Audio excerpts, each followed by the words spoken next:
ABP আনন্দ GST কনক্লেভে আজকে আমাদের সঙ্গে রয়েছেন ইকোনমিস্ট মিস্টার শৈবাল কর।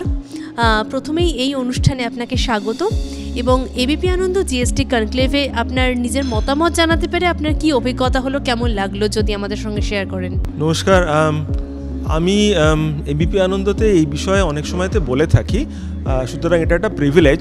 এবং এখানে যেহেতু অনেক ধরনের ইন্ডাস্ট্রির মানুষ এসেছেন, তাদের কাছ থেকে ইন্ডাস্ট্রি স্পেসিফিক অনেকগুলো বিষয় জানাও যায় এবং এগুলো আলোচনা হলে আমার ধারণা সাধারণ মানুষের কাছে অনেক ভালো মেসেজ পৌঁছয় যে জিএসটি কীভাবে ব্যবহার হচ্ছে এবং তার দরুন মানুষের কাছে সুবিধা আদৌ পৌঁছচ্ছে কিনা।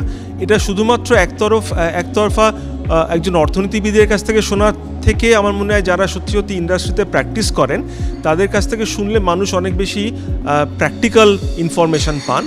আমরা এগুলোকে কম্প্রিহেন্সিভলি বলার চেষ্টা করি, কারণ অর্থনীতির কাজ শুধু তো ব্যক্তিগত ইন্ডাস্ট্রি বা ব্যক্তিগত অভিজ্ঞতার কথা বলা নয়, একটি সামগ্রিক রাজ্য বা দেশের কথাও বলা। ফলে সেদিক থেকে দেখতে গেলে আমাদের ধারণা ইন্ডাস্ট্রির অভিজ্ঞতা এবং একজন অর্থনীতিবিদ যেভাবে সামগ্রিকতার কথা বলতে পারেন, দুটো মিলিয়ে এই ধরনের কনক্লেভের সার্থকতা, এবং সেটা এবিপি আনন্দ থেকে ভালো আর কেউ করতে পারে না, এটা তো নিশ্চিতভাবেই সত্যি। সাধারণ মানুষ যে কিছুদিন হলো এই জিএসটির নতুন যেটা নিয়ম যেগুলো লাগু হয়েছে, সাধারণ মানুষ কি এর যে সুবিধা আছে সেগুলো নিতে পারছে, নাকি সাধারণ মানুষ এখনও অনেকটা আরও বেশি করে তাদের জানতে হবে এই সুবিধাগুলো নিতে গেলে, সেটা আপনি কি মনে করেন? দেখুন, কিছু সুবিধে তো বাজার ভিত্তিক, মানুষ সেটা জানতে পারেন এবং জানাটা তো নিশ্চয়ই আমার মনে হয় যে যাকে বলে সেন্সিটাইজেশনের ক্ষেত্রে ইম্পর্টেন্ট, যে আমি যখন বাজারে যাচ্ছি তখন বাজারজাত পণ্যের দাম কি হলো নতুন পদ্ধতিতে বা নতুন রিফর্মের দরুন, সেটা আমার জানাটা আমার কাজের মধ্যে পড়ে। কিন্তু সেটা না জানলেও বাজারে দামের রিফ্লেকশনে সেটা কিন্তু আসা উচিত, কারণ বাজারে যেটা চলে এবং যেটাই একমাত্র নির্ধারক সেটা হচ্ছে যে কী দামে সেই জিনিসটা বিক্রি হচ্ছে। সুতরাং মানুষ যদি বাজারে গিয়ে দেখেন যে জিএসটি পরবর্তী সময়তে, অর্থাৎ এই সংস্কার পরবর্তী সময়তেও দাম কমেনি, তখন তাদের নিজস্ব যে ব্যক্তিগত অভিজ্ঞতা সেটা তারা নিশ্চয়ই শেয়ার করতে পারেন যে সরকারের তরফে একটা প্রচেষ্টা হওয়া সত্ত্বেও হয়তো কোনো কারণে কিছু ক্ষেত্রে দাম কমছে না, অথবা দাম আগের মতো জায়গায় রয়ে গিয়েছে, সাফিসিয়েন্টলি কমছে না। এটা কিন্তু সরকারের জানা প্রয়োজন।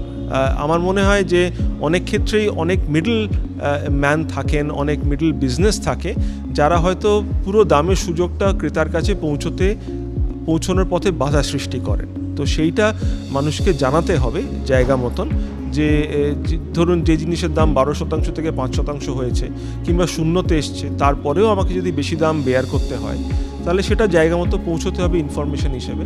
তবে এটাও মনে রাখা প্রয়োজন যে চাহিদার এক ধরনের রেসপন্স থাকে, অর্থাৎ দাম কমলেই চাহিদা, ধরুন কিছু নিত্য প্রয়োজনীয় দ্রব্য তার দাম যদি জিএসটির কারণে হাফ হয়ে যায়, আপনি সেটা ডাবল কনজামশন করেন না। ধরুন চালের দাম যদি আজকে হাফ হয়ে যায়, আপনি কি ডবল ভাত খান? তা তো খান না। সুতরাং কিছু জিনিসের দামের রিফ্লেকশন চাহিদার ওপর পড়বে না, আবার কিছু জিনিসের পড়বে। যেমন আজকে অনেক বক্তা বললেন যে ধরুন টেলিভিশনের দামে যে পরিবর্তন এসেছে, তাতে মানুষ ছোট থেকে বড় টেলিভিশন কিনেছেন। এটা ক্রয় ক্ষমতার উপর নির্ভর করে, তার বাড়িতে কী ধরনের প্রেফারেন্স তার উপর নির্ভর করে। আমি হয়তো ছোটো টেলিভিশনে প্রোগ্রাম দেখতে পছন্দ করি, আমার হয়তো 100 ইঞ্চি টেলিভিশন প্রয়োজন নেই।